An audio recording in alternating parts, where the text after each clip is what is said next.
استادان جامعہ، اساتذہ کرام، مہمانان اعزاز اور معزز احباب و سامعین، بسط حاضرہ میں عنوان تقریر ہے ہندوستان اور آج کا مسلمان۔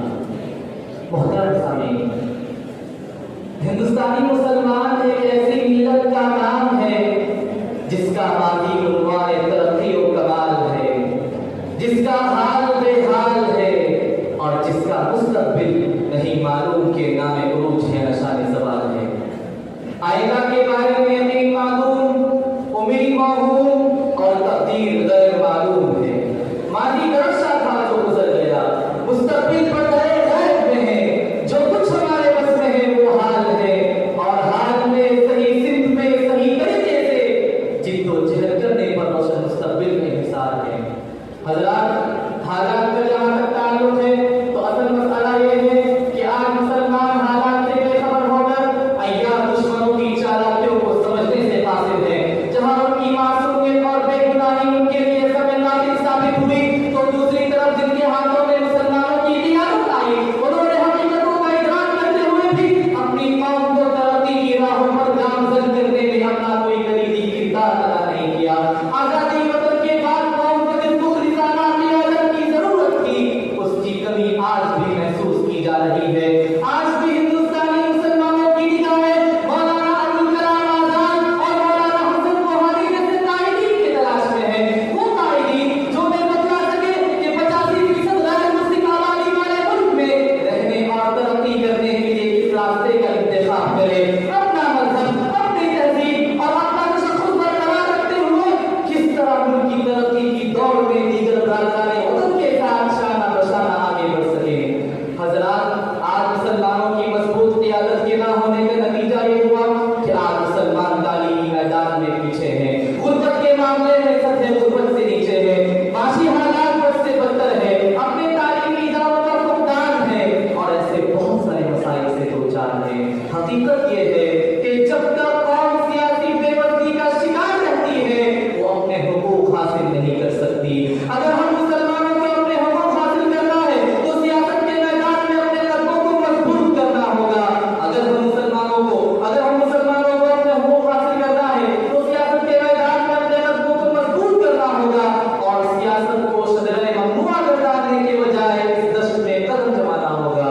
محترم سامعین، آج مسلمان سیاسی، سماجی اور معاشی ہر اعتبار سے محکوم اور مغلوب نظر آتے ہیں۔ حالانکہ وہ قوم ہے جن سے وَأَنْتُمُ الْأَعْلَوْنَ إِن كُنتُم مُؤْمِنِينَ کا وعدہ کیا گیا تھا، آج دنیا کی ترقی تعلیم سے جڑی ہوئی ہے اور قوموں کے عروج و زوال میں تعلیم کا اہم کردار ہوتا ہے۔ لیکن افسوس کی بات ہے کہ جس قوم کی ابتدائی حاصل ہوئی تھی، آج وہ قوم تعلیم کے میدان میں سب سے زیادہ پسماندہ نظر آتی ہے۔ مسلمانوں کی تعلیمی ضرورت یہ ہے کہ گزشتہ سال ملک کا سب سے اہم اور غیر معمولی اہمیت کا حامل UPSC کے زیر اہتمام سول سروس کے امتحان میں محض 34 مسلمان کامیاب ہوئے۔ تعلیمی میدان میں مسلمانوں کی ذہن کی تیزی اور تابنا کی رخصت ہو گئی ہے، مسلمانوں کا لشکر تحریک خود ہو گیا ہے اور چاند ستاروں پر کمندیں ڈالنا محض دیگر اقوام کا طرز اختیار بن گیا ہے۔ علامہ اقبال نے کہا تھا، کس طرح ہوا خود تیرا لشکر تحریک، ہوتے نہیں کیوں تجھ سے ستاروں کی جگر چاک، مہرو انجم نہیں محکوم تیرے کیوں تیری نگاہوں سے رسا نہیں افلاک۔ محترم سامعین، اگر سماجی اعتبار سے دیکھا جائے تو حالات سب سے بدتر نظر آتے ہیں۔ فرقہ پرستہ لوگوں نے مسلمانوں کو سیاسی، سماجی اور معاشی اعتبار سے پسماندہ رکھنے کا تہیہ کر رکھا ہے۔ مسلمانوں کا وجود بھی انہیں برداشت نہیں، مذہب و تہذیب کو برداشت کرنا تو دور کی بات، آج مسلمانوں کے خلاف جارحانہ اور متعصبانہ رویہ معلوم ہے، بلکہ واقعات سے ثابت ہے اور روزے روشن کی طرح آیا ہے۔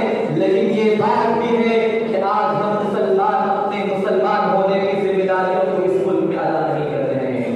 ہمارا حال تو بحیثیت مجموعی علامہ اقبال کے اس شعر کی مانند ہے، جن کو آتا نہیں دنیا میں کوئی فن تم ہو، نہیں جس قوم کو پروائے نشے من تم ہو، پھر تو عوام تمہارے ہی مگر تم کیا ہو، ہاتھ پر ہاتھ دھرے منتظر بتاؤ۔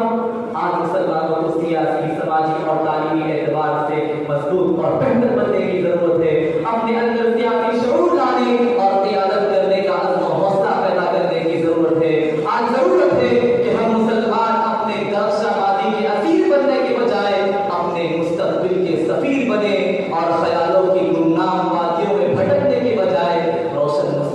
کا حافظ